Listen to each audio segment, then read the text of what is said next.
freedom, man. That's what it's all about.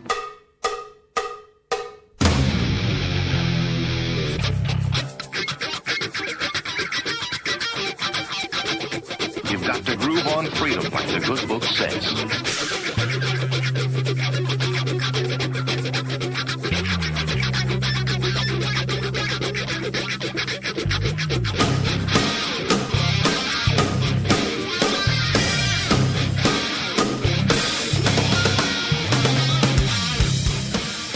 Welcome. You are listening to What on Earth is Happening. This show will discuss the topics of human consciousness, mind control, natural law, the occult, and all issues that affect the freedom of the people of Earth. What on Earth is Happening will endeavor to shine light upon the darkness of our world and to offer empowering solutions to the problems we face as humanity approaches its critical moment of choice. And now, here is your host, Mark Passio.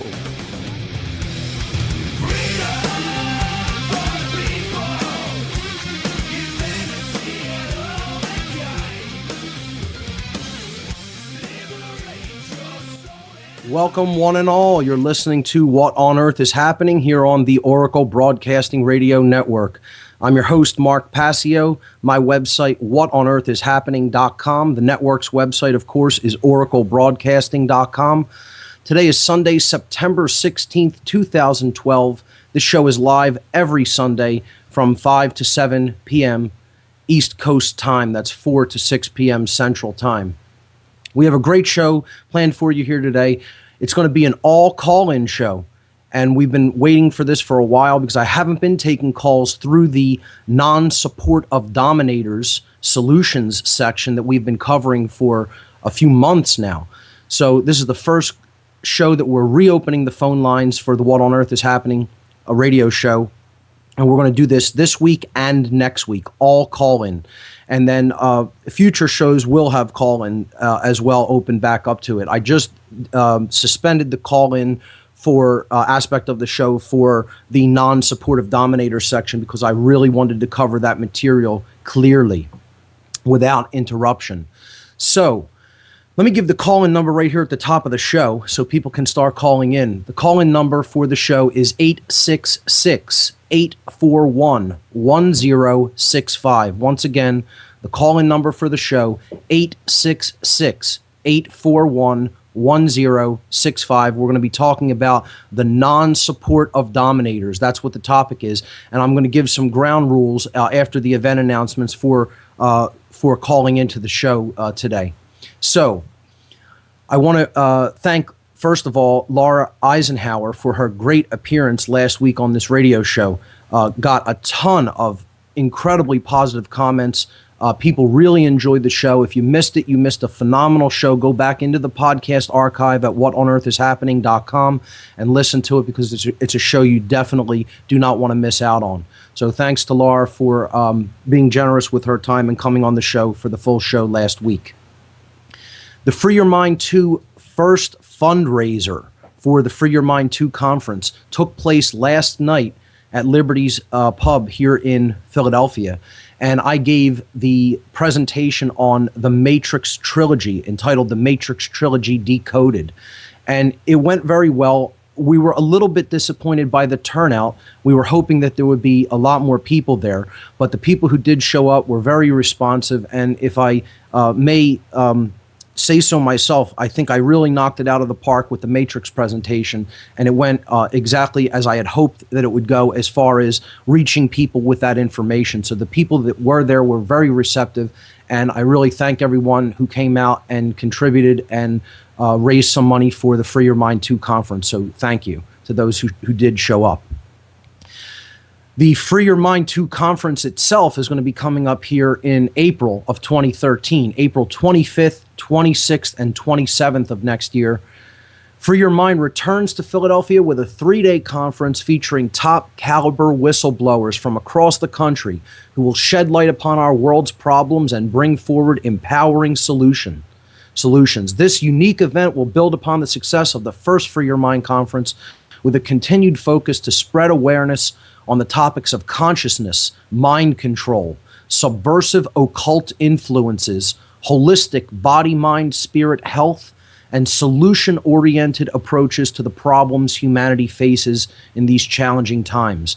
The location for the Free Your Mind 2 conference is the historic Arch Street Meeting House, 320 Arch Street here in Philadelphia. The doors will open at 8 a.m. each day. We have 19 featured speakers lined up, including Alan Steinfeld, Alfred Weber, Andrew Bashago, Ben Stewart, Bob Tuscan, Curtis Davis, Dr. Dream, Freighter X, Freeman Fly, Jan Irvin, Jay Parker, Jim Fetzer, Joseph Meyer, Laura Eisenhower, Lennon Honor, Loren Moret, myself, Mark Passio, Ross Ben, and Sonia Barrett. And ladies and gentlemen, before I say anything else about the Free Your Mind Conference, I may have a huge announcement regarding the Free Your Mind Conference next week. It's going to be probably confirmed during this week, and hopefully I will be able to announce it definitively next week. But you're going to not want to miss that, because I have a big announcement coming up regarding the Free Your Mind 2 conference. If not next week, almost definitely the week after that, but I'm hoping to be able to announce this publicly next week. The ticket prices for the Free Your Mind Conference: for the Thursday conference, $30. For the Thursday evening speaker meet and greet, $20. The Friday conference, $40. The Saturday conference, $40. And if you take the package deal and go for all 3 days plus the speaker meet and greet, only $120. Now, I'm asking people, if they can, please get your tickets in advance. That is the best thing that you can do to help this conference out. Some people have already begun getting their tickets, but I would like to see that pick up. If you can get your tickets in advance, if you're going to be in Philadelphia, I would really appreciate people getting their tickets now. It's as good as making a donation. We've been asking for donations to help out with all of the travel expenses and the lodging expenses for the speakers. But if you can't afford a donation, or if you can't make a donation, if you know you're going to be coming, don't wait till the last minute to get your tickets. Order them now if you can. Get them in advance. Reserve them in advance, because that will be as good as making a donation to the effort, because we will have resources in advance to pay for all of these travel expenses, and that's really going to help us out a tremendous amount. So again, I implore people, if you can get your tickets in advance, do it from now. It would be much appreciated by the conference organizers. For more information about this huge event coming up in Philadelphia in 2013, please visit freeyourmindconference.com. Next announcement is the End the Fed Philly rally as part of the nationwide End the Fed event. End the Fed 2012 will be taking place on Saturday, September 22nd. That's this Saturday coming up, outside of the Federal Reserve Branch Bank at 6th and Arch Streets here in Philadelphia. This will be starting at noon. There will be speakers. There will be a march around City Hall and back to the Fed building. So that's going to be taking place this Saturday, September 22nd at 6th and Arch in Philadelphia at noon. Okay, I will be one of the speakers, along with the keynote speaker for this rally in Philadelphia, Larkin Rose. So it's going to be great to be speaking with Larkin again. I'm still trying to get him on board for the Free Your Mind conference for 2013. We'll see if I can announce that in the coming weeks, hopefully. So I'll be talking to Larkin about that at the End the Fed rally. For more information on the End the Fed nationwide event, please visit endthefed2012.com. For the Philly rally, you can visit truthfreedomprosperity.org. I will also be speaking at this year's MUFON PA East Coast Conference. That's the Mutual UFO Network of Pennsylvania, hosting their East Coast Conference this year at the Sheraton Bucks County Hotel, 400 Oxford Valley Road in Langhorne, Pennsylvania, on September 28th, 29th, and 30th. My show will be a rebroadcast on September 30th, that's Sunday, because I will be speaking at the MUFON PA East Coast Conference on the Sunday at the end of the month. So other speakers for this event: John Ventry, Frank Ficino Jr., Sue Switek, Karen Dolan, Stan Gordon, Travis Walton, Rob Switek, Peter Robbins, the keynote speaker, Grant Cameron, Richard Dolan, Stephen Bassett, and myself, Mark Passio. I will be speaking on the moral issues that are involved in the continued cover-up of extraterrestrial phenomena. So that's going to be a great conference. For more information on the MUFON PA East Coast Conference, please visit MUFONPA.com. That's MUFONPA.com. You could also visit mainlinemufon.com and click on their annual conference tab, and you can get the full lineup of speakers and their bios. What on Earth is Happening related news. Now up in the What on Earth is Happening news section, I did an interview, a pre-recorded interview in late August with Popeye of Down the Rabbit Hole on the Orion Talk Radio Network. And in that interview, I discussed heavily and got deep into the occult aspects of the 9/11 event.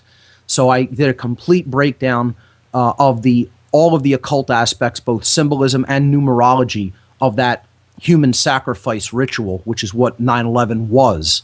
And you can see that in the news section, and Popeye has also put up a page on his radio website with all of the images related to the show. He also made a cool video where the images go along with the interview as we conducted it. So that's up in the news section of whatonearthishappening.com. Also, as I announced last week, all audio for the whatonearthishappening.com website is now posted via the HTML5 embed format.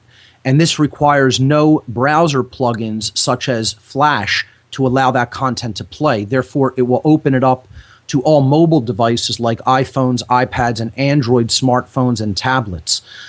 In an effort to continue to remove plugin technology from my page and go to a standards compliant form for audio and video, I am also going to be changing over all the video to the site to make it HTML5 compliant. The video now has been changed over to HTML5 in the news section, but I'm still working on the videos in the actual video section of the website because I need to re-encode them, and I'm going to be uploading them to a new YouTube channel that I just set up. So I'll be making that announcement when those go online in the next week or so. It's just a time-consuming process to re-encode video and then upload it. So when that's done, I'll make the announcement, and you'll be able to see that on the website.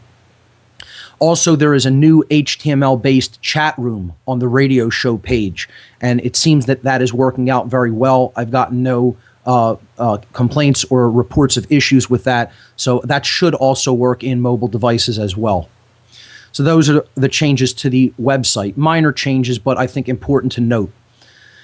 The ad-free chip-in effort to keep the What on Earth is Happening radio show ad-free has hit its goal for the second 3-month period, and I thank everyone who made contributions. We'll be resetting that chart for the next 3-month period, which is between February, March, and April, which we will have to raise the required amount by the end of January. Probably next week I'll be posting the new chart, and we'll start over again with the chip-in effort for keeping the radio show ad-free. Okay, so today we are going to be having an all call-in show on the topic of the non-support of dominators as a solution to the problems that humanity faces. I have one basic, simple ground rule for the show, really two basic ground rules. First, we're going to stick to the topic of the non-support of dominators, so it's not just a free-for-all. We are limiting the topics to the solution, as we have talked about it over the past several weeks, months actually, of the non-support of dominators and the practices of domination. That's what the topic is, and I'll be doing a very brief review of some of the topics that we covered that are fair game for the discussion for this week and next week. There is one prerequisite that I'm going to hold people to strictly during the course of the call-in show for this week and next week. And if people are not respectful enough to respect my wishes for this prerequisite, I'm not going to treat them nicely. when they call in and they try to circumvent this prerequisite and just try to, burst in with what they have to say. They will be treated rudely and abruptly. And that's all I have to say. And, I'm just telling people that out in the open, because if you're calling into a host's show and they have asked that you call in, and if you're going to talk about a specific issue, that you have taken in certain prerequisite information, otherwise they don't want to hear what you have to say on that topic, I think that should be respected. I mean, if you want to say anything that you want to say without any restrictions whatsoever, please feel free to host your own radio show, and then you can do that, and that there's no problem. But if someone is calling to my show and I'm asking that there is a prerequisite met, which I'm going to get into in a moment, then I feel whoever's calling should respect that prerequisite or not call into the show. So with that having been said, here's what the prerequisite I'm asking for. If people call in to defend or support the practice of carnism, of eating dead animal flesh, which we talked about over the past few shows, which was one of the last things that we discussed in the section of the non-support of dominators and domination. If you want to call in to defend carnism, I have no problem with anyone doing that, but the prerequisite is that you yourself have watched the movie Earthlings in its entirety in one sitting, not watching it in bits and pieces, not watching it looking away from the screen when it showed something unpleasant, sitting there in a way that you have been paying attention and watching it, and you have watched this movie from beginning to end in its entirety.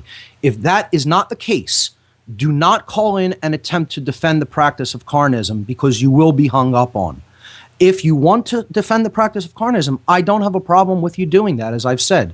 But if you're going to call in and bring up reasons why you think carnism should be continued to be practiced, the prerequisite is that you yourself have watched the movie Earthlings, which I posted multiple times with my podcasts on the topic, that you have watched that film in its entirety, all the way through in one sitting. If that is not the case, do not call in and try to defend the practice of carnism, because I'm not interested in hearing from you if that is the case. If that is the case and you have watched that film, you're welcome to speak your mind on the topic, and then I could ask some questions about why you feel the way that you do. But if you haven't watched Earthlings and you're going to try to defend carnism, you're not going to do it on this show. I am going to cut you off abruptly, okay? I can't screen calls because there's no ad breaks, so it's going to be basically a off-the-cuff thing. I'm just going to take calls as they come in. So here's some of the topics that we covered in this section entitled The Non-Supportive Dominators. Let me give the call-in number once again as well, 866-841-1065. Once again, the call-in number, start calling in now, 866-841-1065. Here's the things that are going to be on the table for the discussion for today and next week. As part of this solutions section, we went into the subtopic of the non-supportive dominators and how this is really one of the most empowering solutions that we can attempt to employ and to get other people to employ in their lives. We first discussed emotional mind control, and this is a very important aspect of this topic, because this topic brings up a lot of things that are very uncomfortable for people and very controversial. We talked about what the concept of controversial really means. If we break it down in language, controversial means face to face with change. That's what the etymological meaning of the word controversial is, coming from Latin contra, meaning against or up against, and versare in Latin, which means to change. So you are up against change. You are face to face with change. That's why this topic of the non-supportive dominators and the practices of domination themselves, it is a very controversial topic for people to hear. In many cases, they are uncomfortable. It makes them uncomfortable. In many cases, they don't like the messenger's delivery style. And this is most certainly the case when it comes to someone like me, who is very straightforward and hammers these things in, whether people are prepared to handle them or not. I feel we have no time for baby spoon feeding. And my approach is, some would say, without any sort of a soft tact. And that's fine. I'd have no problem with that. If someone else does have a problem with my tact, they can go and listen to someone else. You're free to shut it off and not pay attention to a word that is spoken here. But I'm not going to change my approach. I speak the truth unapologetically and forcefully. And that's what I think is required. I don't think we have the time to baby spoon feed this information to people. So that's part of emotional mind control. People not liking the messenger's delivery, so then they choose to ignore the message. So another part of it is that people don't want a lot of this information to be true. They want their belief systems to be the way things are in reality. And so when they hear something that conflicts with their deeply held religion, then all of a sudden the emotions well up and they come apart at the seams because somebody is attacking their religious beliefs. And that really is what we're talking about here. Authority is a religion. Domination, the belief that some can dominate others, is a religion. Let's call it what it really is. It's a religion. So, that's another thing that we really covered, that this belief system is definitely a religion, the belief in authority. And that's why so many people are so attached to it. So we talked about in this section the absolute nature of truth. We talked about the concept of what a solution is, that it's really to dissolve the ego. The ego is the solute that needs to be broken down so that we can go into solution-oriented approaches. And truth is the solvent. Truth is that which is going to dissolve the ego and get people to finally admit, yes, I was wrong. So we talked about those general overarching concepts of what the nature of truth is doing and what a solution really is from a philosophical perspective. We talked about the fact that there's no political or legal solution to the problems that humanity faces in consciousness. It isn't about voting in new masters. It isn't about perpetuating the control system by continuing to give our support to it and keep it going, through our tacit consent. That'll never create a solution. The only solutions that are really available are those that are based in philosophy and a deep understanding of the laws of nature, of the laws of behavioral consequence, what we have called here on this show repeatedly natural law. I call them universal spiritual laws because that is in fact what they are. They are the laws that govern our choices and our behaviors. And they are immutable. They are always in place and we are always bound by them. We talked a lot about conscience. That conscience is the definitive knowledge of the objective differences between right and wrong. And what the exercise of conscience is, it's actually putting that knowledge into effect. It's choosing the right action over the wrong action once that knowledge is in hand. We talked about how people make endless justifications for their immoral behavior because they don't want personal responsibility to choose right over wrong. We talked about apophasis, one of the most important and empowering concepts, saying no to the dominator mindset, saying no to the practices of domination and the people who support these practices.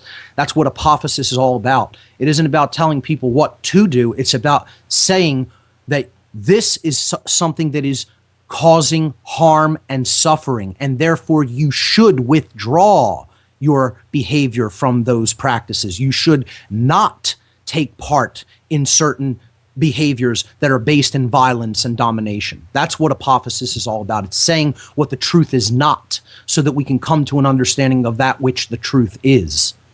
We talked about culpability and cosmic consequences for our behaviors. Some would call that karma, and I'm okay with that term. But we talked about who is more morally culpable, the order giver or the order follower. And we explained why the order follower is always more morally culpable, because it is them who is actually taking the action. It is them who is actually engaging the behavior. And so they are the most responsible for the manifested result that occurs in our world. We talked about the about trauma and bullying, and how that perpetuates the abuse victim cycle, which we broke down and explained, and how people become identified with either abuser or victim in that vicious cycle from which it is very difficult to escape unless one knows oneself and one's psyche at a deep enough level. We talked about dominators' reasons for some of the behavior that they express, including things like repressed sexuality and feelings of inadequacy and feelings of a deep ingrained understanding of how ignorant they really are, and therefore they give up hope that they could ever improve their condition. We talked about the concept of selflessness, of having lost a connection to the higher self, having lost a connection to who one really is, and having forgotten who we are. And that this concept of the loss of that connection to the true self as being one of the prime motivating factors for people's violent and repressive behavior. We talked about groupthink and herd mentality and collectivism. We also talked about techniques of cults, all the different techniques that cults employ to keep their members isolated and brainwashed. And that's part of the control system. These same techniques that are used in any religious cult are the exact techniques that are used on the military and police institutions and the members of those institutions. We talked about how these people ultimately want to abandon their personal responsibility to make their own decisions. The abandonment of personal responsibility is one of the main reasons that this control system is perpetuated in our lives. It's why we're in a prison. We talked about the symbolic occult mockery, the symbolic and language-based mockery of the police and the military, and I did an extensive presentation of these symbols and forms of green language. So that's open for discussion on today's show as well. And then finally, we talked about carnism, and how carnism is a religion that is based in violence, and how we as a species do not see the effects of the law of correspondence, this law that exists in nature but is largely unseen to the eye because it takes a long time to manifest over a quantum scale, a macro scale, and how carnism, through our engagement of that practice, we are basically putting ourselves into a deeper cage through the law of correspondence. And finally, we talked about women's role, the female sex, their role that they can play in helping to influence men who are the main practitioners of the religion of domination in our world, to how women can step into their empowering role of influencer and nurturer to help these male dominators discontinue their support for this prison system that they're building all around us. So with that having been said, those are the topics that are on the table for discussion here today in our first call-in show over this week and next week, and we have some callers on the line. So let's go to the phones. Here we go. Welcome, caller. You're live on What on Earth is Happening. Hello, Mark. Bob from Cincinnati, welcome. It is indeed. Hey, thank you for taking my call. I didn't think I'd be the first one in the queue. A pleasure. Oh, thank you, Mark. Hey, firstly, wow, your presentation last night in Philly, most of us could not physically be there. We really missed it. There is somebody who kindly put about 45 minutes of your show, yes, of your presentation on YouTube. Yep. I hope that they're able to post further. If not, we're definitely asking that you would do a presentation like you did the Occult Mockery of Police presentation on What on Earth is Happening, sure, of your Matrix trilogy revealed, so to speak. Yes, I was thinking either either one or both, actually. I'm definitely going to be posting the video because several people recorded it last night. And as I said, I'm very happy with how the presentation went. We did have one gentleman recording it with a tripod in HD resolution. And while the light and sound may not have been optimum for that room in there, we didn't bring a lighting rig or anything. I think it's still going to come across quite well. And he is going to give me that video. We are going to post it to the What on Earth is Happening website. I'll also post it to my YouTube channel that I'll be announcing. However, other people did record it with handheld devices, handheld cameras and smartphones. And if they're they're totally free to publish that on whatever video websites they want, and that's fine. So I'm aware that someone has already posted segments from the presentation last night, and if they have any more, they're absolutely welcome to do that. No problem. But I may also do a presentation here on What on Earth is Happening, re-give that presentation at some future point. But definitely the video will be making an appearance at some future time within the next month or so on the website. So that will be up there for free. Well, thank you, Mark. I just wanted to comment on 2 points. There's so many in the non-supportive dominators. However, my Skype connection is extremely poor. I'll be quick, sir. The first one, you on your kindness of sharing with us the Rosicrucian Yes. philosophy of non-carnism, and like many, Mark, I still practice carnism. I'm one of those aliens dining at the table in that very ingenious cartoon that you shared on your images on the past few shows on carnism. However, I can agree with your complete understanding of the ether, of the morphogenetic field is what you spoke of it as, Yes. or the morphic field of resonance. We are indeed all vibration when we come down to brass tacks of the science of it. And in this world, we only have so much to contribute with our will in action, and dining upon our lesser brothers, as you said so eloquently, is so true.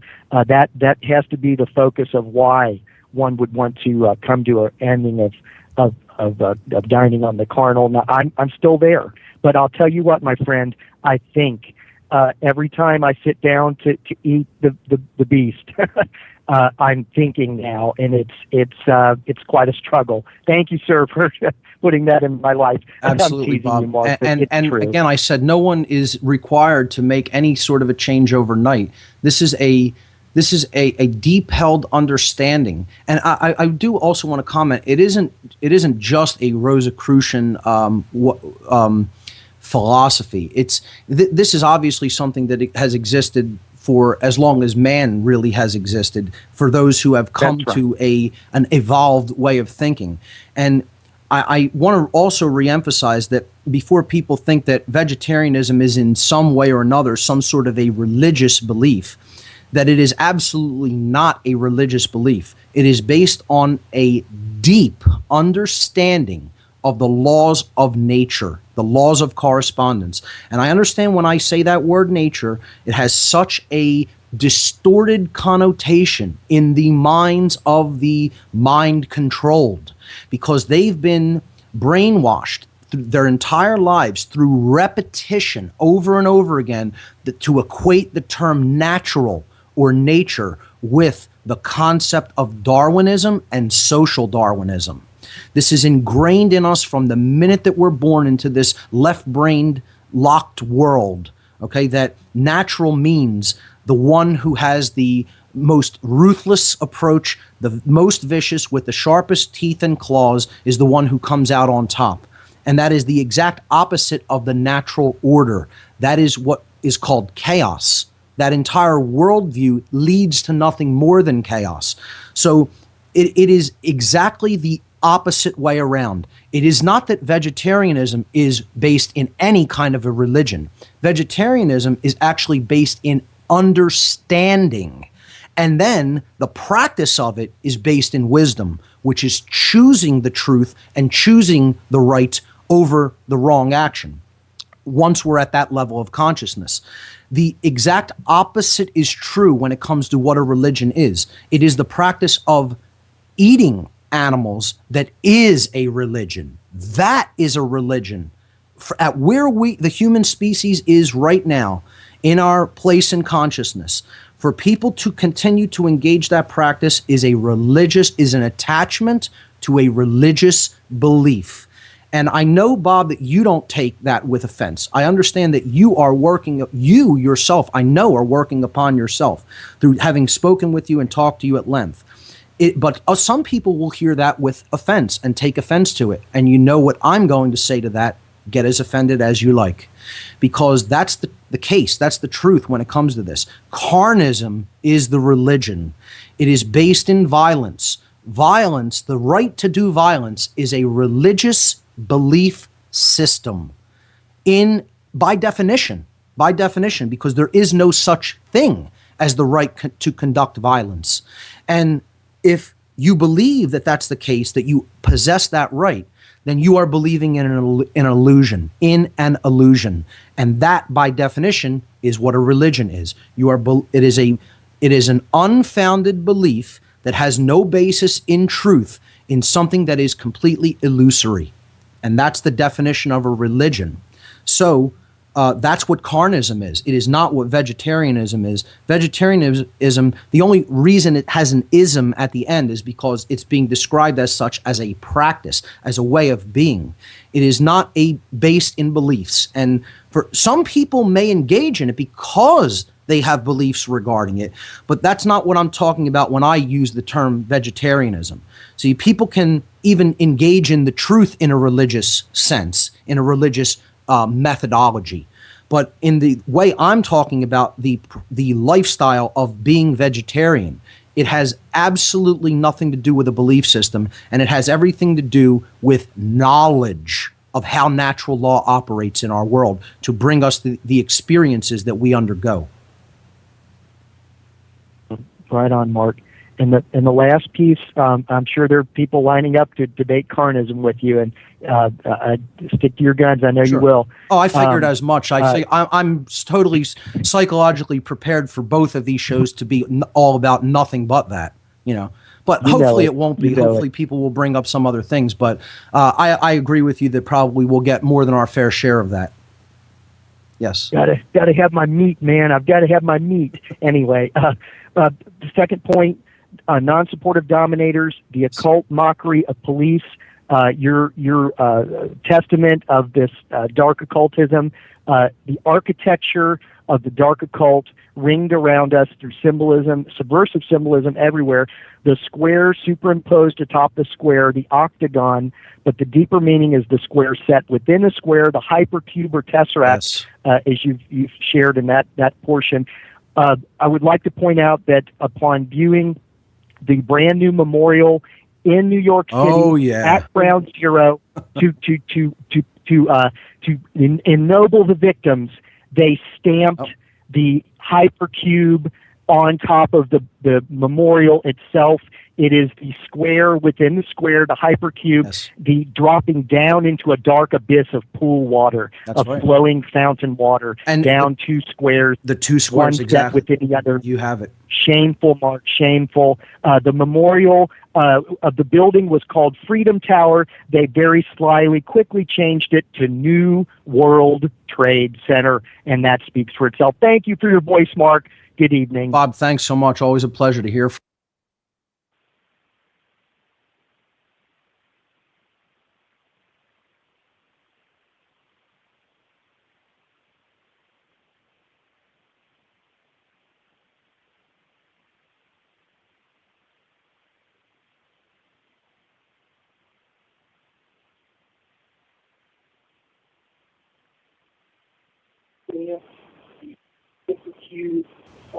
Caller from the 602 area code, you are live on What on Earth is Happening. Welcome.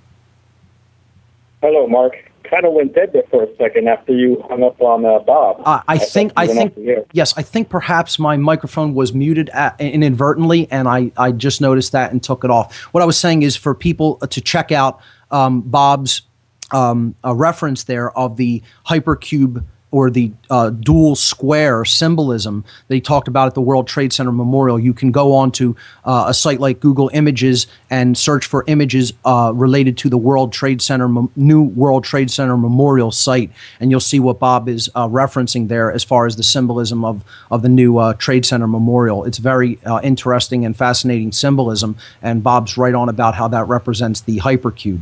So caller, welcome, and what do you have for us today? Okay, like I said, this is Ivan from Phoenix. Ivan, welcome.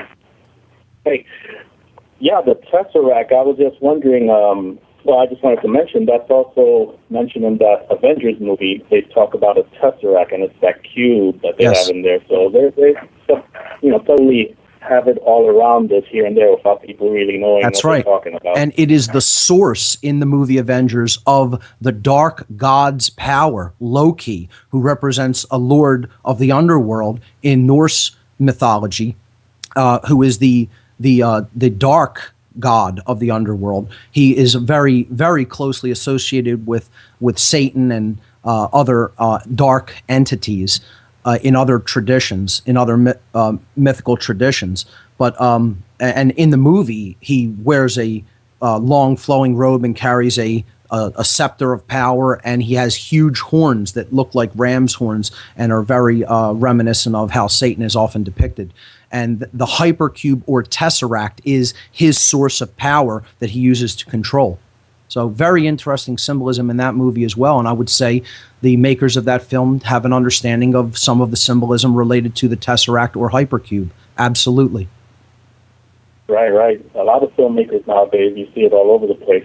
Well, first off, I wanted to say thank you to you, Mark, because for the last 5 or 6 years, I've listened to all kinds of information. My job is pretty easy, so I'm able to just listen to stuff for the 8 hours. And I've gone from David Icke, Michael Tessarian, Jim Mars, then I got on to Gnostic Media, and I heard you on there, and then that led me to your work, and I listened to all of your episodes and got current. And out of everyone that I listened to, you were the first one that pretty much challenged me and kicked me in the butt into action when you said to know and not to do is not to know or not to care. Yes. So that really resounded with me that, okay, all these years, all this information, okay, I would tell people here or there, a little DVD, a little video, okay, fine, but wasn't doing much. So you're the first one that really made me wake up to, I got to do something. Am I doing something? Because I created a website, a little, do-it-yourself thing where I just put a bunch of information, links to videos and websites and all kinds of stuff, and that's freeyourmindaz.com. If you remember, I had emailed you asking yes. if... Excellent website. Excellent website, by the way. Give it again for the listeners. They should definitely check it out. And this is an example of someone who is real. Ivan is stepping up and he's doing something in his area. He's forming a group. He's propagating information. And I think it's a great inspiration to people. So I'll give your website again, definitely. Okay, that's freeyourmindaz.com. So since I live in Arizona, it's the short abbreviation, AZ for Arizona. And I also started a meetup group out here by the same name, which is, meetup.com/freeyourmindaz. But all that's connected through the website. There's links to music with lyrics, videos, books, blogs, all kinds of stuff on there. And it's not me saying that I have all the answers and I know everything. It's me saying, hey, people, look at what's out there. Look at this information that's being hidden from you that you're not aware of. So that's something that I keep, keeps me busy pretty much.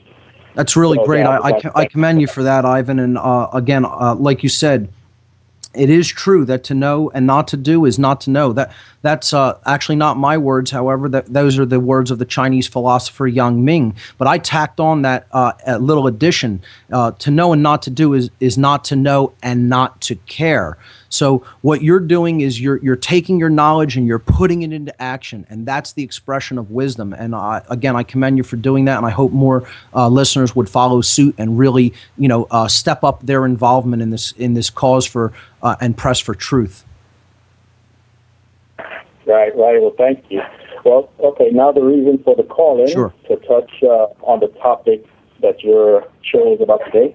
I made a few notes here. So, carnism. I agree with everything you've been saying, and I know that there's a caller. I don't think his name might have been Dave from Colorado or something. That he kept challenging you back and forth a few months back. Sure. But I understand both Dave's point and your point, because as I see it, it's kind of like if someone shows up here on this planet and sees roads, you would think, oh, there's roads, so that means we need cars.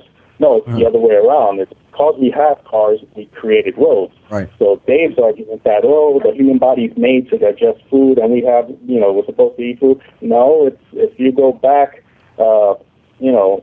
through the research that I've found, like, Michael Tessarian's work, and even in Kubrick's Odyssey, that documentary by Jay Wheeler, that he shows primitive man just eating grubs and stuff, and then something external influences him, and he starts eating meat and doing that. And Tessarian touches on that about man being, changed somehow. Yeah, so if you go back 10, 20, 30,000 years, we've been conditioned to need meat. So obviously our physical structure will be, made to digest food. That's like having roads. So if you see roads, you think you need cars. No, it's the other way around. Since the cars were there, then the roads were made. So since we started eating meat, then our, each generation started, being born like, okay, we're ready to eat meat. That's what I would say. I think you have a really valid point that people attribute our current conditions to the way that it always has been. And I think that's a very dangerous and flawed stance to take, because people have very little understanding of some of the things that really occurred in our very ancient ancestral past. And, I ask them sometimes the question, how do you even know that the earth was even always like this, and that this has been the condition of even the planetary conditions? First of all, if you look at what cataclysms really occurred, physical pole shifts occurred in the past. And there was probably temperate zones almost covering the whole earth at one point, not like it is today. What if the earth was at one point in a 0 degree orientation with respect to its plane of orbit around the sun? You would have perpetual spring, and food and crops would grow everywhere pretty much in the north and southern hemisphere all year long. And there would be no time of death and time that the sun was not giving its light and warmth directly to either hemisphere. So people have to take things into consideration on massive scales of time. And when they don't do that, they are apt to begin to think, well, man has simply always been like this and always must be like this. I, again, called that in the first show that I did on this topic, the we are argument. And the we are argument that we are one thing and have always been that and must always continue to be that is a fundamentally flawed, and it's a poisoned worldview. It's not only a flawed worldview, it's one that it's an infected worldview. This is what the dominators want us to think like. They want you to think that change is not really possible and that we cannot desist in certain practices that we may have been doing for very long periods of time, but that doesn't make them right. You could do wrong for an eternity, and you're never going to be suddenly converting that into doing a right. It's still going to be wrong no matter how long you practice for. This concept of, or this argument that is often made, well, that's been going on for millions of years, or that's been going on for hundreds of years. This is all completely, it's total logical fallacy, because it doesn't matter how long a wrong has been going on for. That's an irrelevant argument. All that matters is it's wrong. Is it causing harm to other living beings? Is it causing suffering to other living beings? Then it's wrong, and the practice should not be engaged in, and it's actually that simple. Right. And your last comments there lead me to one of the little notes I put here about eating meat. It's like a low, steady humming noise, the negativity. It's not noticeable consciously, but on a subconscious level, there's all that negative death and suffering constant. It's like a low hum that people don't notice. And they're like, well, why is there so much, hate, anger, violence, negativity in the world? Because we're at war or whatever. No, it's because everybody's constantly doing this, suffering, because there's constantly death every day, 24/7 occurring behind the curtains that we have no idea is going on, but yet we open our fridge and take out the chicken and the steak and all this stuff without thinking about where that's actually coming from and what effect that's doing, like you said, on the energetic frequency of the planet. That's exactly right. I think you have really great points, and that's what I'm trying to explain, that our actions don't affect just our immediate surroundings. They extend out into the field of consciousness, and they are affecting the whole. And that's why we're living in a poisoned environment, not only ecologically poisoned, but poisoned insofar as the energy that is all around us and that we're constantly taking into ourselves, the energy that we're all bathing in. Right, right. You know what? I have a lot more notes, but I'll go ahead and let you go so you can take other calls. And if I'm going to stay on the line, and if you have some more time in the next hour, just come back to me, and Absolutely. I'll have some more stuff. Ivan, great material, fantastic, and I will come back to you. So great, you hang on the line, okay? All right, thank you. Thank you. Great call. Okay. Let me give the call-in number once again. We only have a couple other people hanging on the line right now. Hopefully we can get some more people in the queue. I never saw calls like last week's show. Wow. Laura Eisenhower was very popular. The most callers I've ever seen in the queue for any of my shows. So hopefully we can get some numbers built up like that. So the calls are relatively sparse. If you want to call in, you'll probably have a short wait. 866-841-1065 is the call-in number. 866-841-1065. Call in. There are many slots open, and let's take another call here. All right. Area code 517. Area code 517, you are live on the What on Earth is Happening radio show. Welcome. I'm Debbie. Hello? Adrian. And I have a quick question about carnism. Sure. Your name's Adrian. Welcome. Yes.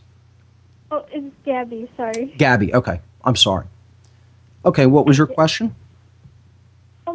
Well, in a world full of people who, in a world of carnism, people who practice carnism. Yes. How far is it right to go to, argue your point when people,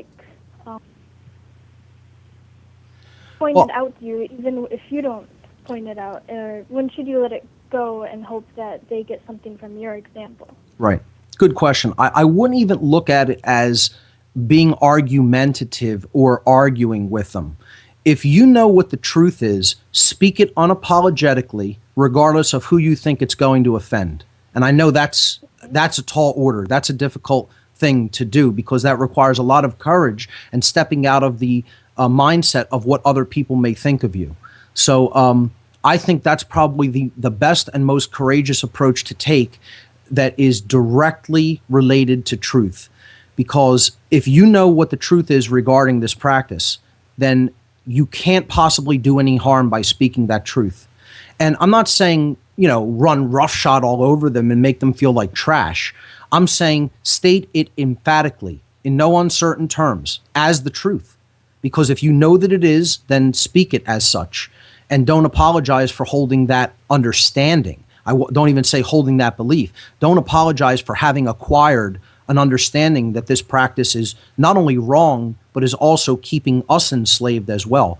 People have a difficult time understanding that. They're concerned with their freedom. That's why I say we still don't have a freedom movement. We do not have a freedom movement on planet Earth. We have a my freedom movement. A my freedom movement. People are concerned about their freedom, maybe the freedom of their family and friends, but they're not, maybe even the freedom of all humanity, but they're not concerned with the suffering and freedom of all beings. See, they think that, they can be free and somehow others can still remain in states of total injustice, suffering, and continuous death and bondage, while we enjoy the fruits of freedom and liberty. And somehow that eventuality can ever occur. And that this is the cosmic joke. This is the joke that's played on all of humanity. It's an impossibility to have the state where suffering is ongoing and continuous and driven by us. We're driving that suffering into the world, okay? And we can be free. People who believe in that believe in a delusion. They are delusional. They believe in a religion. And what you should look at it as in explaining this to people, be unapologetic, but understand you're talking to people and trying to bring them the truth to help them out of the suffering that they're creating for themselves. So don't even worry about if they don't get it at first. Most people aren't going to get this at first. I'm under no delusions whatsoever that I'm going to come out here, do a show against carnism, explain to people why it's wrong, why it's poisoning the morphic field of energy that we all live in, and ultimately poisoning ourselves, and that people are just magically going to get it. I would expect the vast majority of ears who my words have fallen upon regarding that concept will reject it out of hand, just because their belief system is so strong. And they'll come up with rationalizations and, so-called evidence to support their religion. But of course, all this is attachment to an illusion. It's an attachment to the illusion that violence can be continued to be conducted by us indiscriminately, and yet magically we're going to suddenly find freedom somehow. It's never, ever in eternity going to happen that way, ever. People need to get that out of their minds as soon as possible. That's one of the religious beliefs, among many others, that are holding us back and keeping us in this cage. And until we abandon those outdated, dogmatic belief systems about who we are and what we're allowed to do here, we're never going to be truly free. And it doesn't matter. See, I'm going to say that unapologetically to anyone whose ears are within range of my mouth. And I'm not going to apologize for saying it because it's the truth. It isn't my belief system. That is not my belief. I have no religion. I am not somebody who is out here propagating my belief system. I am somebody who has come to an accurate understanding of how certain laws within the natural creation operate, that through our choices in the boundary conditions of these laws, we are actually creating our reality, the experiences that we are creating, that we are bringing to ourselves, whether we consciously are aware of how those laws operate or not. And I'm going to speak that unapologetically because it is true. It is not a belief. It is the way it actually does work, which is why this program is called What on Earth is Happening? No question mark. It is not a question. It's about what is actually going on, what we are doing. That's why I said on the first show, this is about causal factors. And I'm trying to explain how a factor of causality operates in our realm to bring us our experiences. And it works that way immutably, unchangeably, invariably, 100% of the time, flawlessly. Those are the parameters of nature. And we would do well to heed someone who is trying to explain how those workings operate, because we would save ourselves a whole lot of time and suffering. But most people won't listen to words of wisdom because they have a religion, and it's a deeply embedded one. That doesn't mean you shouldn't keep speaking the truth. Again, forcefully, unapologetically. If you're in the right, speak it, and don't worry about how it's received. Thanks so much for the call. We'll be right back, folks.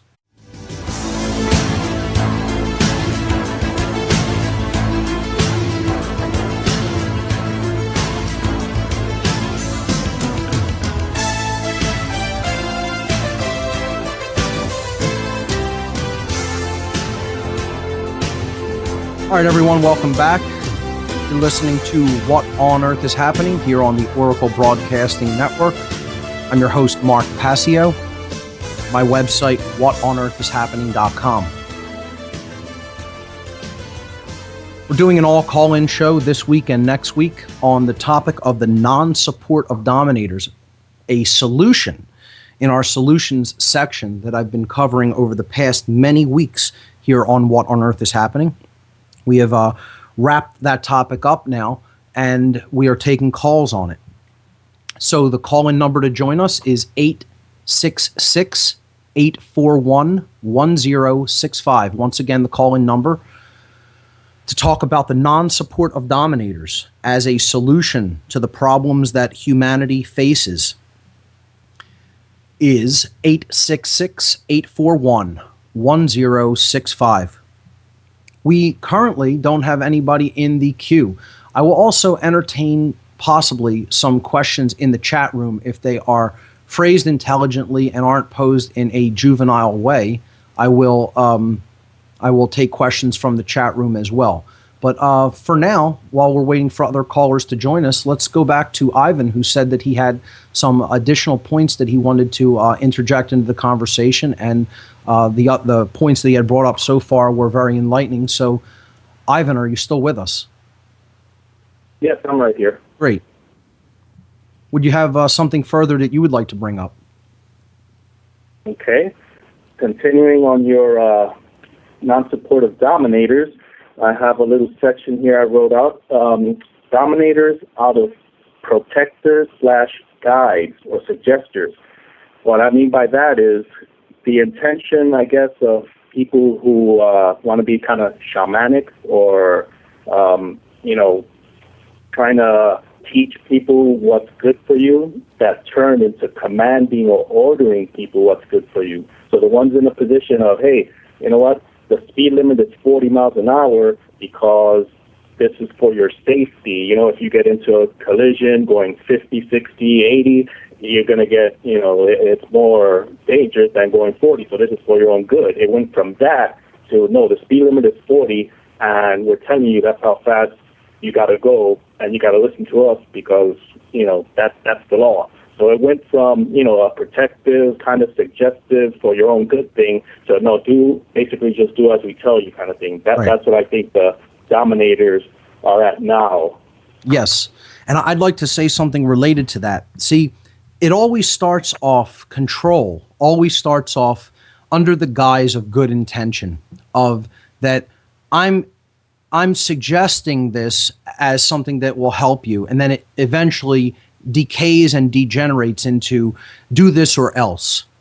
And that's where we're at as a species now.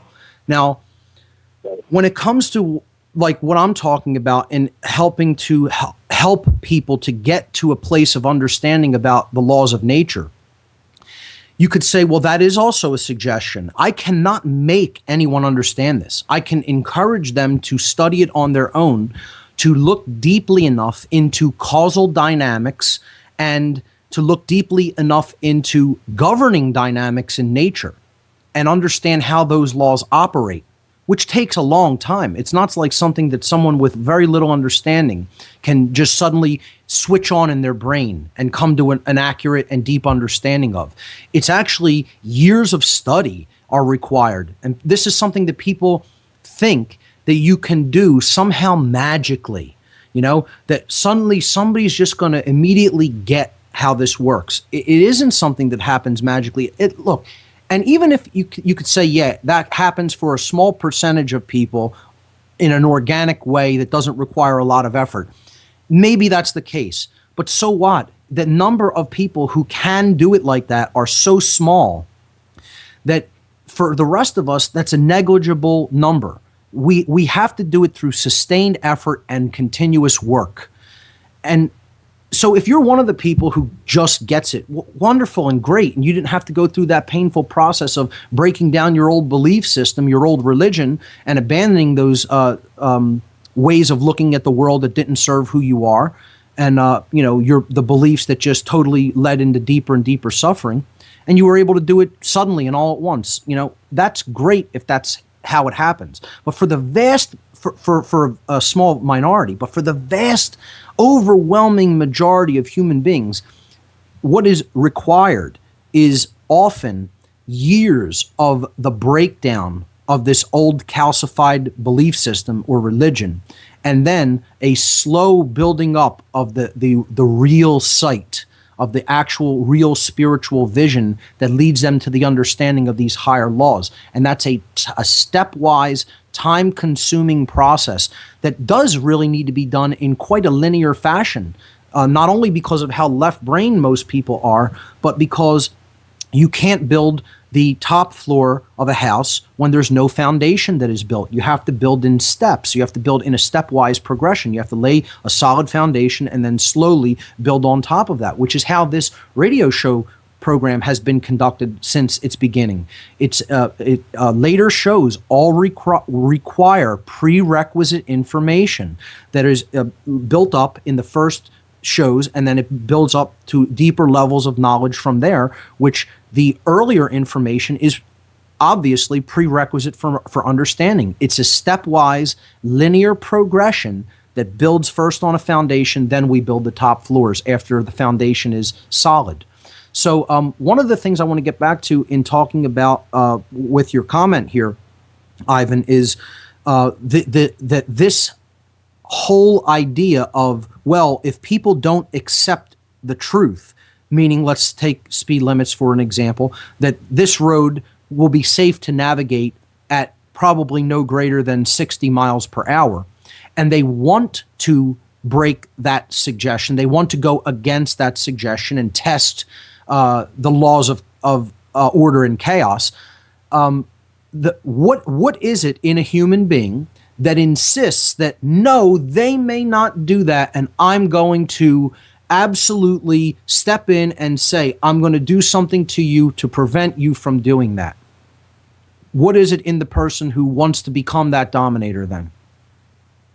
Well, you and I know the answer to that. That's yes. Either, that's, what did you call it, a second level or second degree psychopath? Well, before it even gets to that level, what's the force that's at work inside of that person that's operating to make them, get to that level of behavior, get to that mode of behavior? It's fear. They're in fear of chaos happening. Okay? They're in fear of chaotic results in the physical world. Okay? That's the main thing that drives it. Right.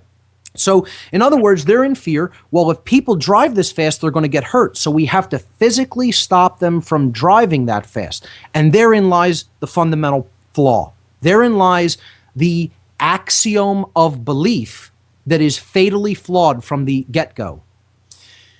If you believe that you're going to physically control people's behavior instead of actually educating them as to the reasons why that certain things are in place, that the reason you should not engage in this type of behavior because it will create a chaotic result, then you're not really doing the thing that will give the best results.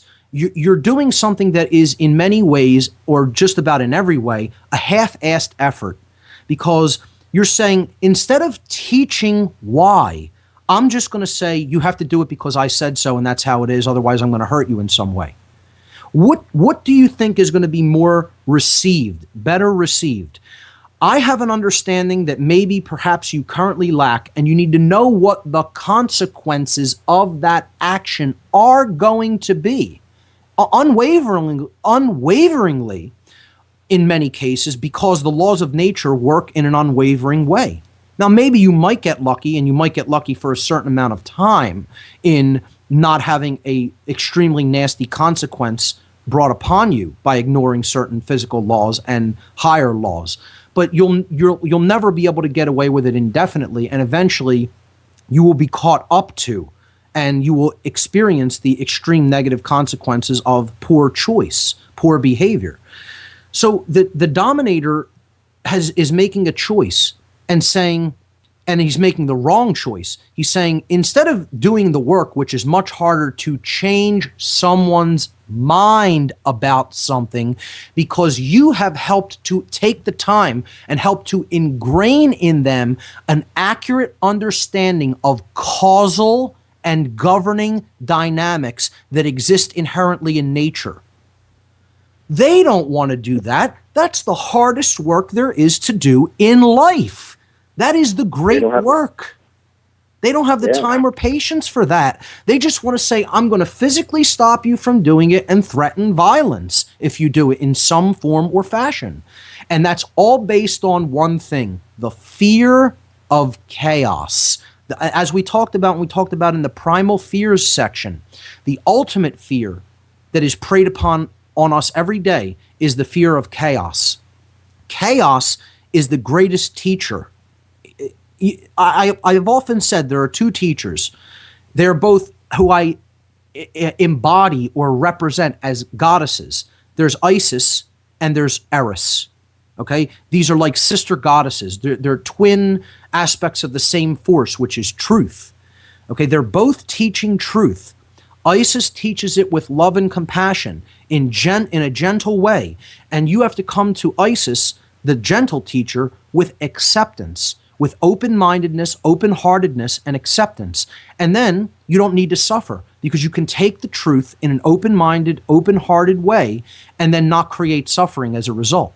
But if you refuse the teachings of Isis, then she turns over the lesson to the disciplinarian, who is Eris, the goddess of chaos.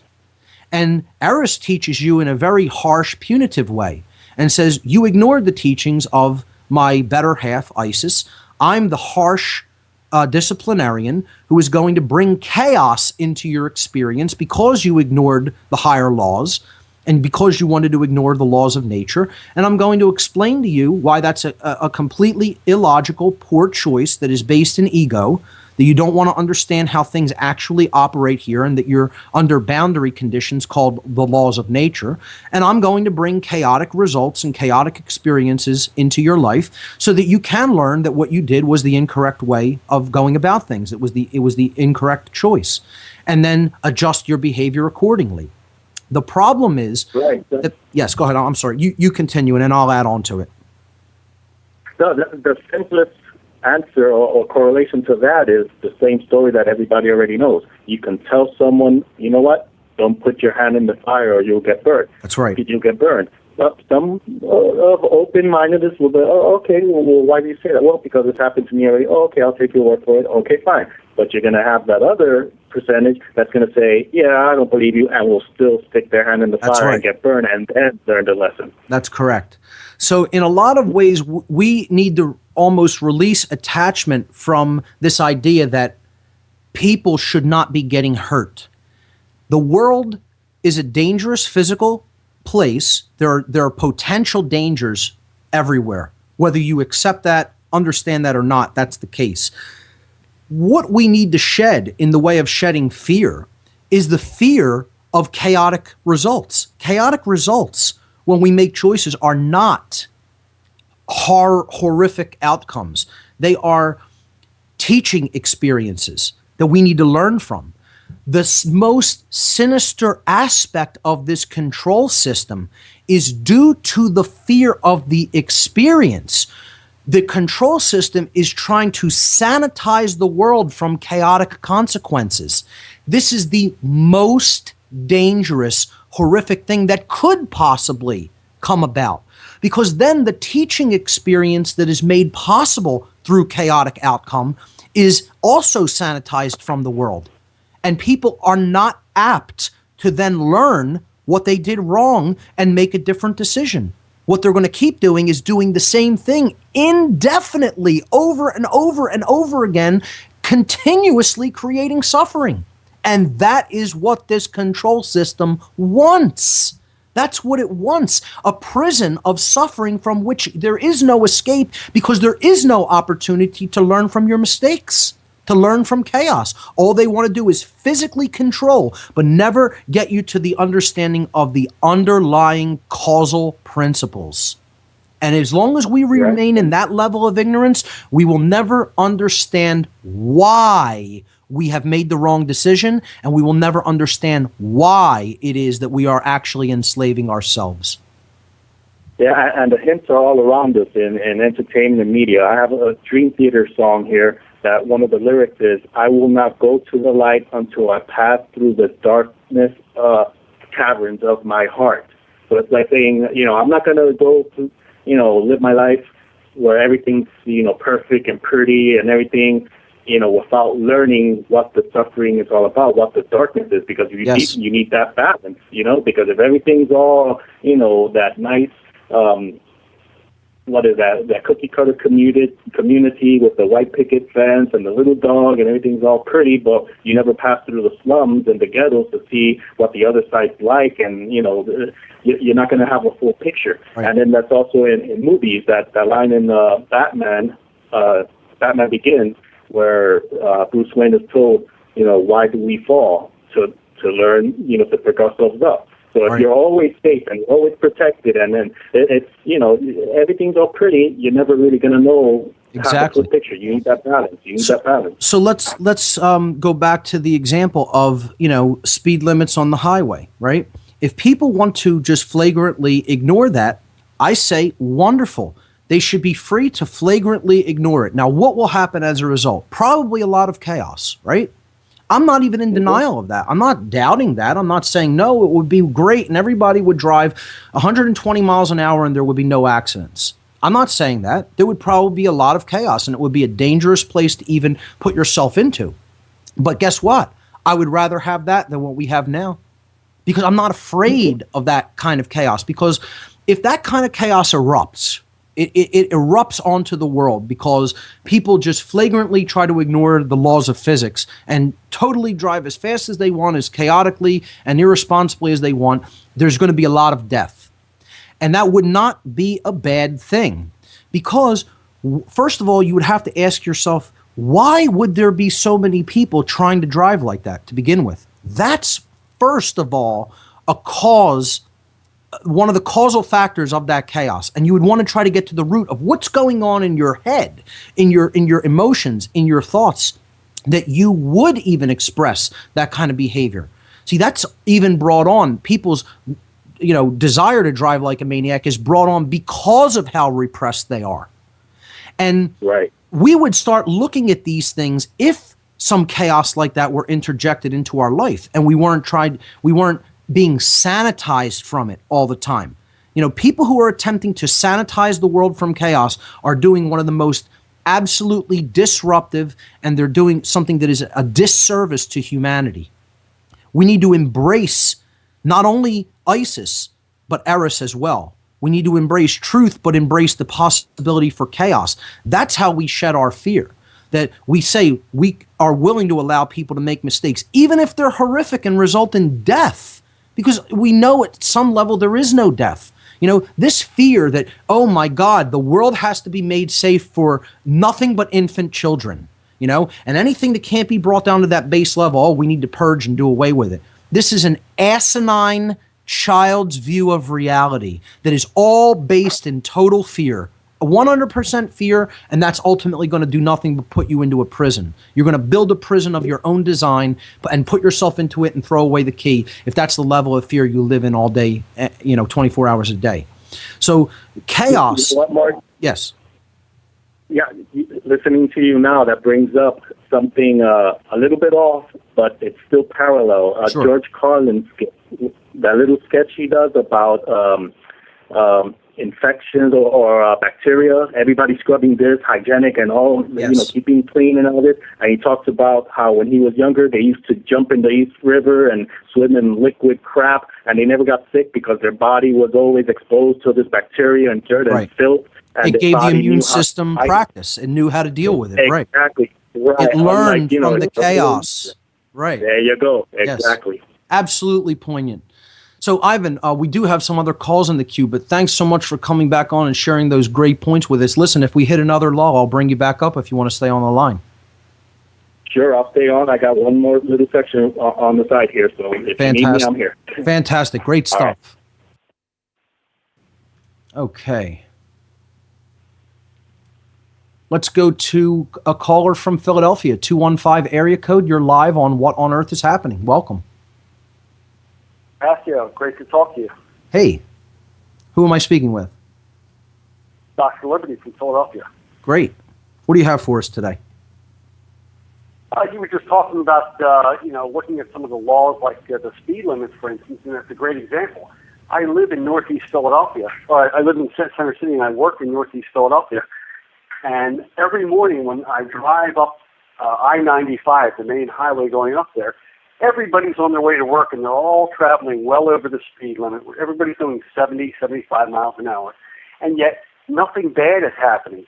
So if the police state really wanted to rev up a revenue-generating machine, they could certainly do it there. But nothing bad was happening from that. So all these laws that are being created to try to, all these codes that are trying to control us, really doesn't amount to anything other than that reducing the revenue machine and the control mechanisms of the state. Yeah, absolutely. I mean, that's what they are. They're revenue men for the new king that's called government. Exactly.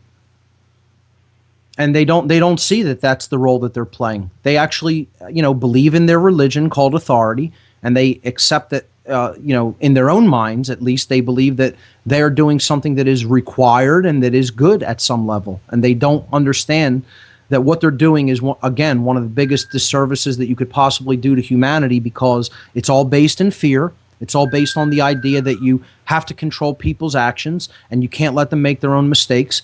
And, again, it's this idea that human beings have to be perpetually safe. If we can't get over that fear of the potential for chaos and suffering to happen in our lives, we can't be free. It's an impossibility. Hey, I've never been burned by a cup of McDonald's coffee because I read the warning label. Right. And you have some common sense, so you understand that that's going to burn you, so you try to avoid that outcome. And you do that because you have some self-respect. People who drive like a maniac obviously don't care about whether they hurt themselves or anybody else. See, it's all about care. It's all ultimately about respect. If you love yourself, you're not going to go out on the highway and drive like a lunatic, because you care about what would happen to you first and foremost, actually. Even if you didn't care about other people, a person who's even totally self-centered, from a selfish perspective, wouldn't drive like an animal because, he cares enough about himself that he wants to stay alive.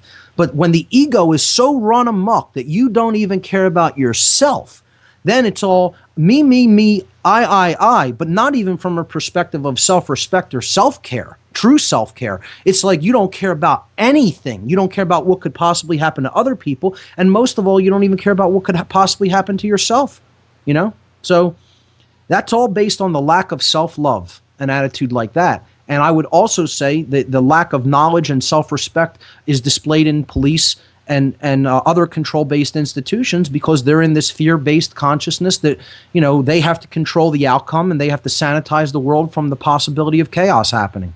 And again, both of those things are only going to lead us into a deeper and deeper prison society until we understand these dynamics from a philosophical point of view and from a deep perspective of working with this shadow material, if you will, within the human psyche, within each one of us doing that work. That's the only way we're going to get out of this mindset that's leading us deeper and deeper into enslavement and a prison society. Yeah, I agree with you. I mean, especially the way this country was originally founded. When you look at how Pennsylvania, for instance, was created, policing is really a function of the people. It was never a function of the state. Right. That's why we elect sheriffs and constables and coroners. But in the 20th century, all that was changed around. Like, for instance, the Pennsylvania State Police was an organization that was created in 1905 by an act of the Pennsylvania legislature. Right. But there was no lawful basis in that. There was nothing within the Pennsylvania Constitution that grants that authority. But if you want to have a state that can actually enforce its control mechanisms, you need to have your own enforcers. And so this is one of the things that happened in Pennsylvania, and it happened all across the country, obviously. Yes, But and that further subverted the individual sovereignty of the American people. Yes. Exactly. But the truth of the matter is that the power still remains with each individual citizen within each of the states and within the United States. And as long as they are willing to actually stand up and take responsibility for that, for the power that they actually have. And part of that is partially it's being able to use the word no. That's right. one thing. That's right. But also being able, like you were saying earlier, to speak out against these injustices that are happening. And educate. And we really, right. And educating, exactly. I mean, we really do have the ultimate authority. This government that is currently being utilized by these dark forces is ultimately still under our control if we simply wake up and take it back. And say no to the practices that they're engaging in. Right. Absolutely. Yeah, I mean, one of the things that I've done is I started to try to figure out a way that I could interface with the system as it exists in order to try to get through to some of these dominators to try to wake them up. Right. And today, within the last 3 months or so, I became a constable in the state of Pennsylvania. So I carry a badge now. I'm not a police officer. Right. I'm a peace officer. Right. I'm a peace officer in the traditional sense of how the founders thought about the way that we govern ourselves within this country, and it's based on the natural law.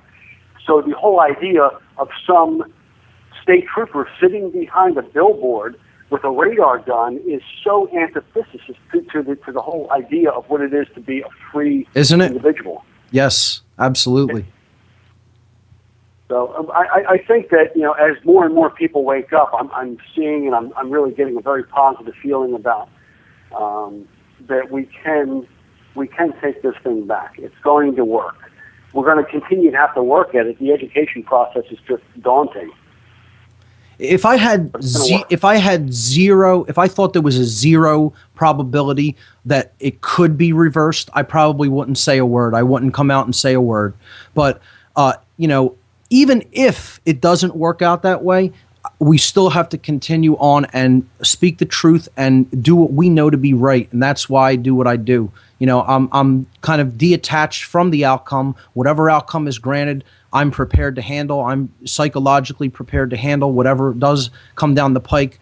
But I do still think that we can turn this around. Otherwise, like I said, I probably wouldn't be saying a word. So I definitely think that that's a healthy attitude to take. And you brought up really good points. I thank you for calling in. And I want to comment on one of the things that you talked about, which is, you know, that we have to reach out to people and educate them. And so I commend you on what you're doing in trying to help to reach the dominator's mindset, to reach their, you know, entire way of seeing the world, their worldview, and try to change that from the inside by working with them in that respect. And I think, you know, we could go back to this speed limit analogy that Ivan brought up. You know, even if chaos happens as a result of people ignoring these laws, whose responsibility ultimately is it? It's all of the people, because they didn't work with each other to bring an understanding of, you know, the causal dynamics that could lead to these negative consequences to each other. They didn't work to educate each other. It was ultimately ignorance that led to that chaotic condition, and the willingness to allow that ignorance to grow and spread unchecked. So that's why we all have to make the realization, we all have to come to the realization that the real great work is the work of education. It's the work of working with people in a one-to-one basis, you know, and if you can in a wider scale, in a bigger scale, if you have access to certain kinds of media, to help them to gain an accurate understanding of these laws that we're talking about, so that they can make good choices that are in harmony with nature's laws, and therefore they don't create all kinds of suffering for themselves and others and put the world into a deeper condition of darkness and despair. That's what it's ultimately all about. So I think the last caller makes a great point about, you know, reaching out to people and being an educator yourself. So excellent. Let's take another call. Let's go to area code 517. Area code 517. You are live on the What on Earth is Happening radio show. Welcome. Hey, Mark. Hi. Who am I speaking with? Pam. Pam. What? Welcome. The previous hour, the last caller, Gabby, who called in. Yes. She's my daughter. Okay. And she's my 16-year-old daughter, and we've been listening to you for the past couple months, and I really want to thank you. Sure. Thank you.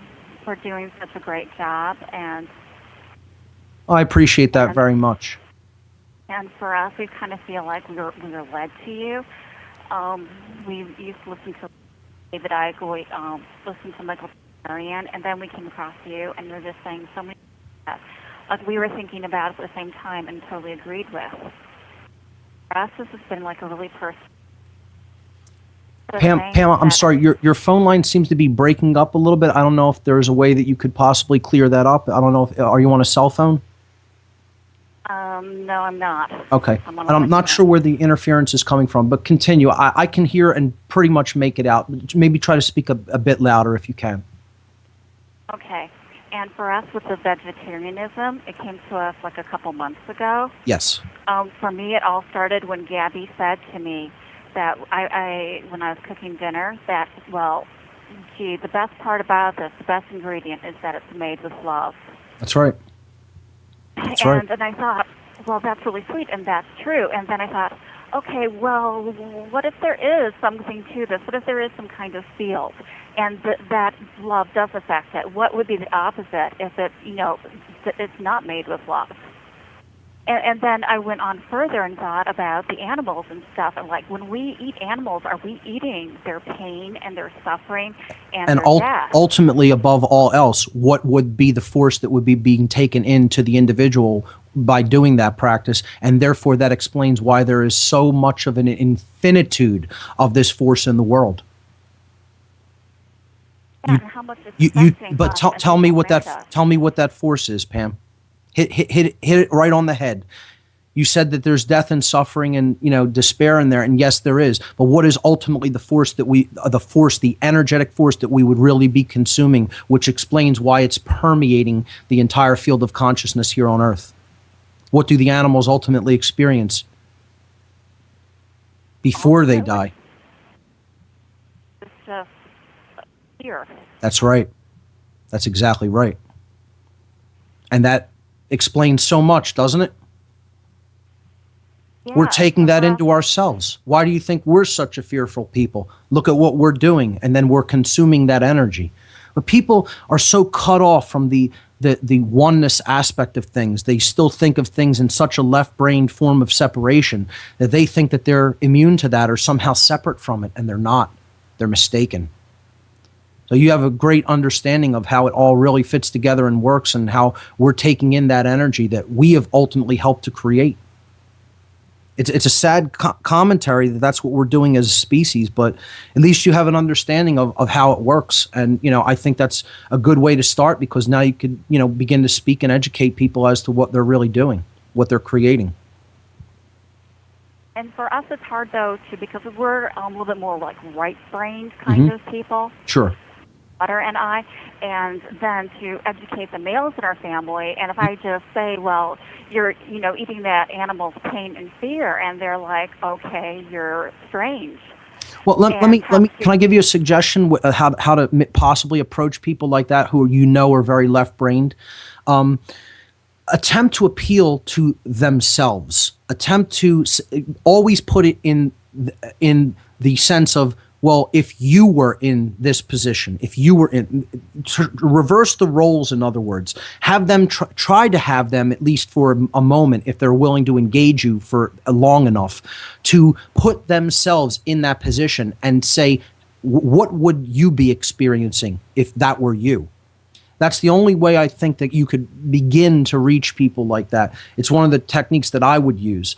But I feel your pain regarding how difficult it is to bring this subject matter up even to people and to get them to listen to it for any length of time, because they're so indoctrinated that it is normal, natural, necessary, this 3 ends argument, and that it's just the way things are and that's the way it should always be. That's so ingrained in them that they can't even imagine that it could possibly be any different ever.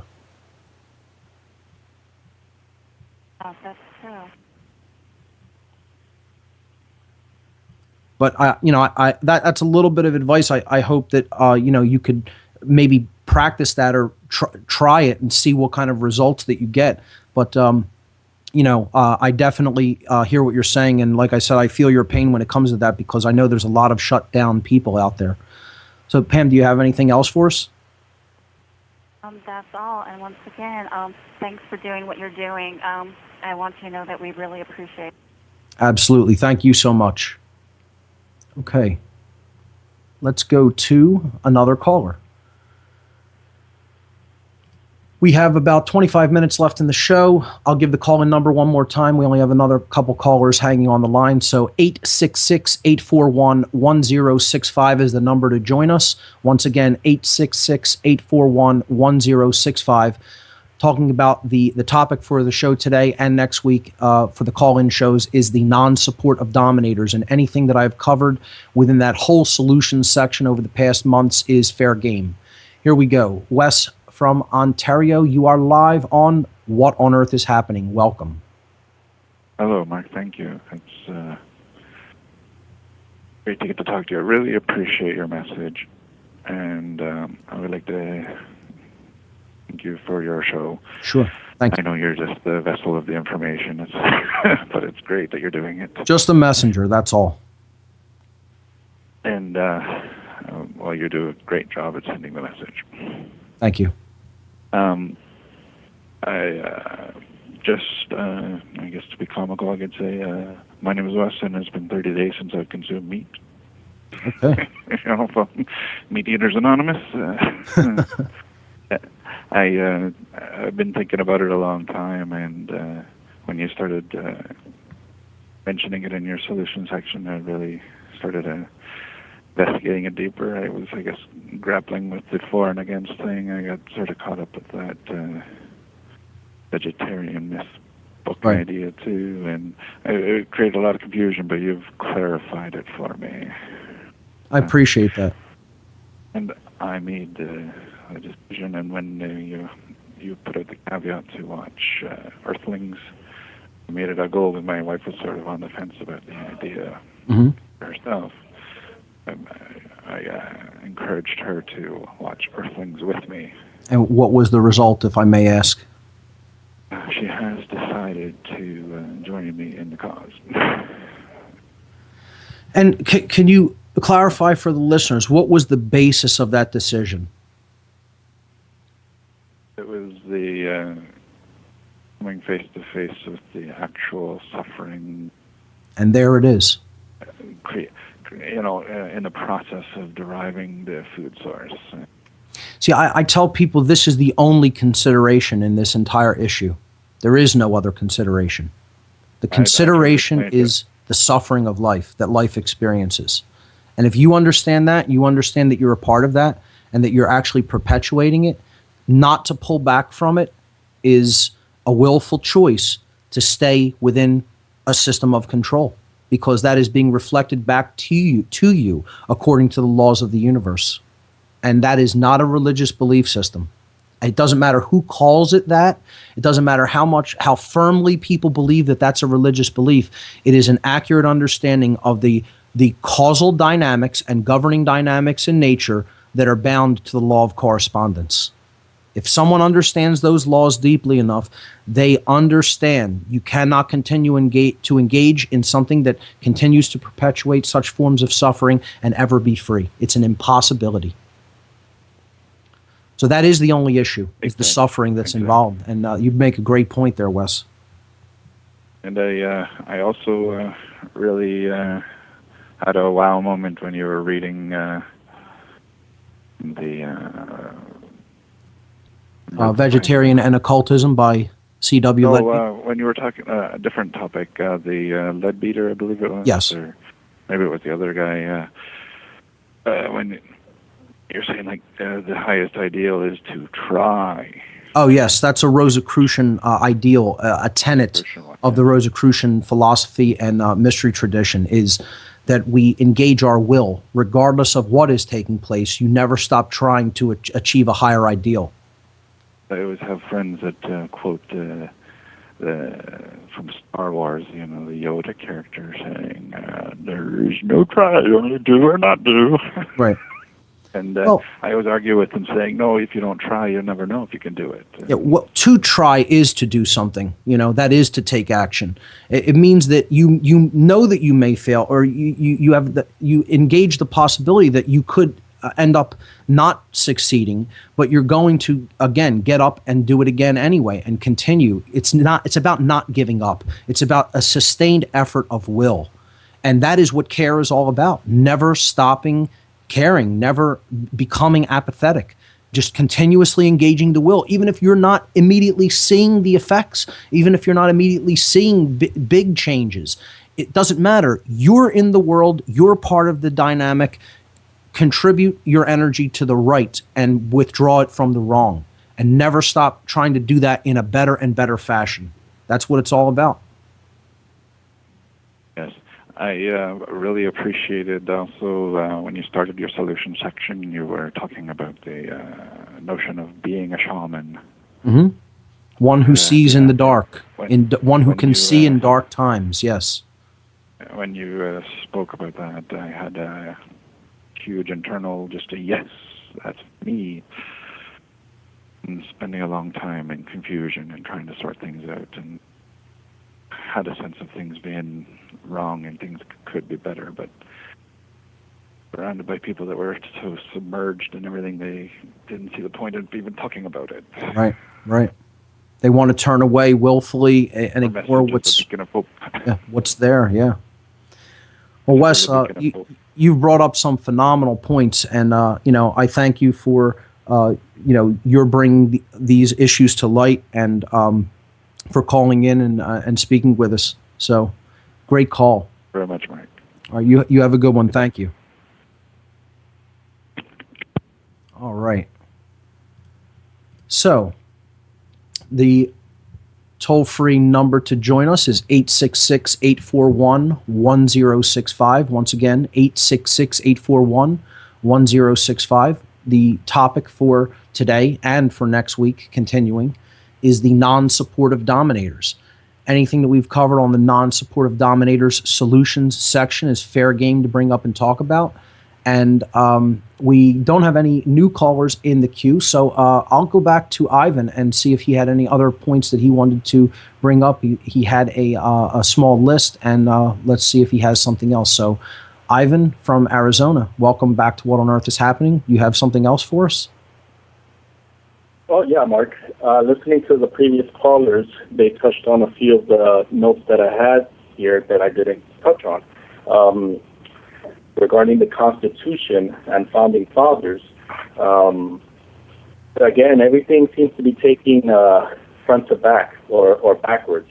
So my notes here have it as people confusing Constitution and Founding Fathers as giving us, or the givers of freedoms, rather than the Constitution and Founding Fathers being like notaries or recorders or writers on paper of what is inalienably or self-evidently already ours. So people take that, our founding fathers gave us, the Constitution gave us. No. That's just a group of people that wrote down to share with everybody else what we already have. Yes. So that again goes to that dominators going, from protectors to now do as we say. So everybody started, taking the Constitution and Founding Fathers as, that's the source of our freedom, and we have to listen to what they say. Like, no. They just write it down what we already have, and that confusion. Exactly. It's a technique. It's a mind control technique called obfuscation. Yes, trying to reverse the roles or reverse the ideas and get people to believe something that was in no way the original intent. And, I don't think any of the callers or listeners, or maybe some of the listeners might be under that misapprehension, but I think most people have who listen to this show anyway, I would hope, have a kind of a firm grasp that rights don't come from the Constitution or from the pen of any man, that they're inherent, and they're inherent to creation, and they're our birthright. We're born with rights, and all that these documents were intended to do was to enshrine the natural basis of these rights and explain that they could never be separated from any man or woman by any other man or woman or group of men or women. So hopefully that is very clearly distinguished, and it's very, very synchronistic that you would bring this topic up, as a matter of fact. And of course, this fits in with the whole idea of domination, of the idea of man's law, and this being the highest law. The highest law is nature's law. It's not man's law. But it's extremely synchronistic that you should bring this up actually right now during this time, because during this week, between last week's show and this week's show, I actually downloaded a large collection of videos from a BitTorrent website that was called, let me see if I remember the title exactly. It was called Civil Liberties and the Bill of Rights, and it was a 37 video series about the intent of the Constitution, what our civil liberties are, and how the Bill of Rights, attempted to protect them. And I began watching the series, and I was quite disappointed that in the series, the actual lecturer, the professor who is giving the lectures, these college level series of lectures on civil liberties and the Bill of Rights, actually makes the statement that the Constitution granted rights or gives us our rights. And that was a very big obfuscation, or possibly a deliberate misleading. Who knows? I don't know the person, personally, who was actually putting these videos out or giving these series of lectures. But it was such an oversight that I was just, I thought this was going to be a great series, and go in and it was going to really make the points that needed to be made regarding such topics. But one of the first fundamentally flawed axioms that he approached in the video was making the statement that the Constitution granted rights in some way. And I just, I did a face palm at that point. And I'll probably still give it a chance and go through them, because I don't just immediately dismiss something when I hear one thing that I don't agree with. So, hopefully I could report that it got better as it goes. But it's funny that you would mention that point, want to, emphasize it when this just occurred earlier this week in a video series that I had downloaded and begun to watch.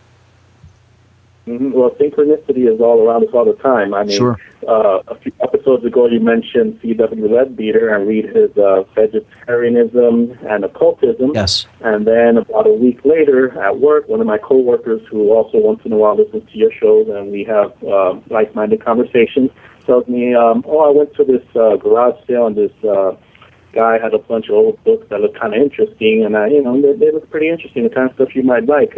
One of them was by some guy called like Leadbeater or something, and my ears went up like, what?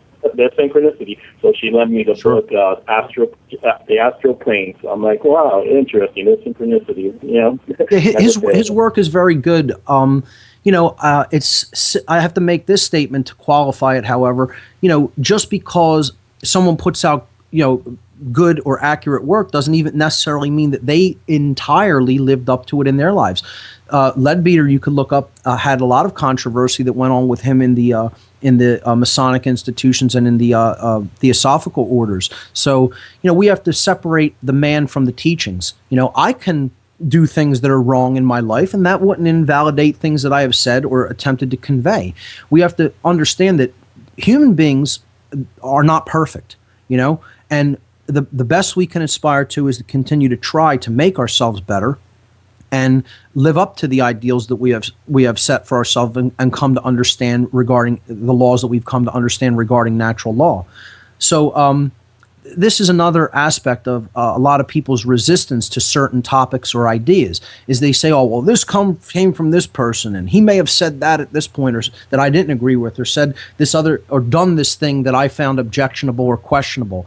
Well, that doesn't mean that it invalidates everything that the person ever did or said.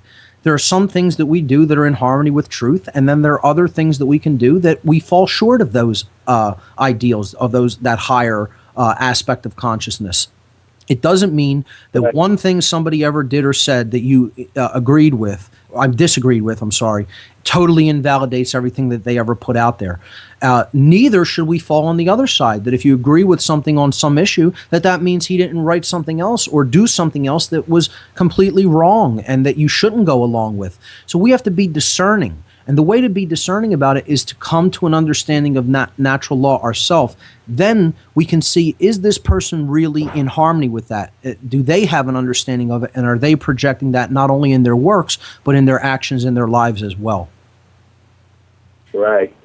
I have two last things real quick to throw out. I see we only have about 8 or 10 minutes left. Take your time. If you want to continue, to go on, we can go till the end of the show unless someone else calls in. We still have no one else on the line, so I'll give the number one more time: 866-841-1065. But Ivan, don't worry about it. If you have a list of things that you brought up, I'm liking what you're throwing at us, so just continue. Okay, no problem. Well, the first thing is just a little picture I have, like on Facebook, everybody goes on these little pictures with quotes and sayings, and there's something here that you mentioned a little bit of it before, and as you were speaking, this kind of resonates with this. And I can't make out where the quote comes from, but I can read the actual quote. Sure. It says, your work is not to drag the world kicking and screaming into a new awareness. Your job is to simply do your work, sacredly, secretly, and silently, and those with eyes to see and ears to hear will respond. So that kind of correlates with what you were talking about earlier with, not believing everything that everybody says, or no, they didn't say this, and, even stuff you were talking about earlier in the show. I kept looking at this like, this is what he's talking about, this is what he's talking about. You can't force people, to believe everything like, no, vegetarian is the right way, and not carnivore. No, there are people that will get it, like one of the previous callers said, that listening to your show, it was like aha moment.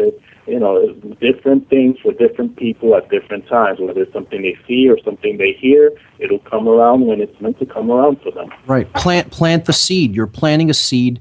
It's an impossibility for someone to unhear something.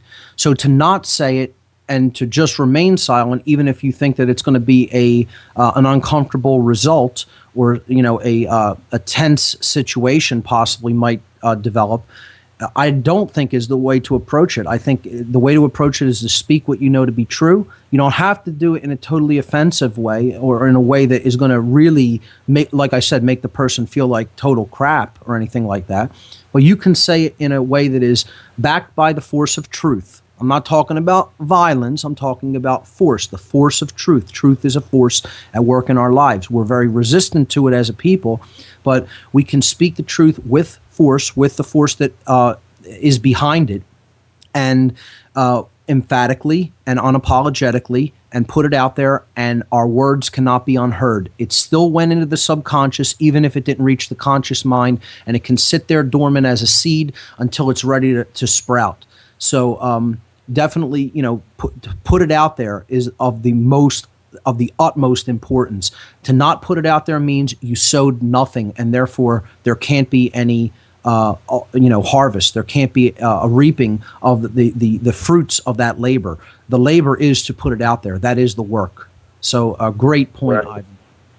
So we do have yes. Okay, go ahead. I'll tell you what, we do have one other caller. Why don't I just take that one, and I'll come back to you to wrap up the show. How does that sound? All right, that'll work. Great. Okay. Hold on the line.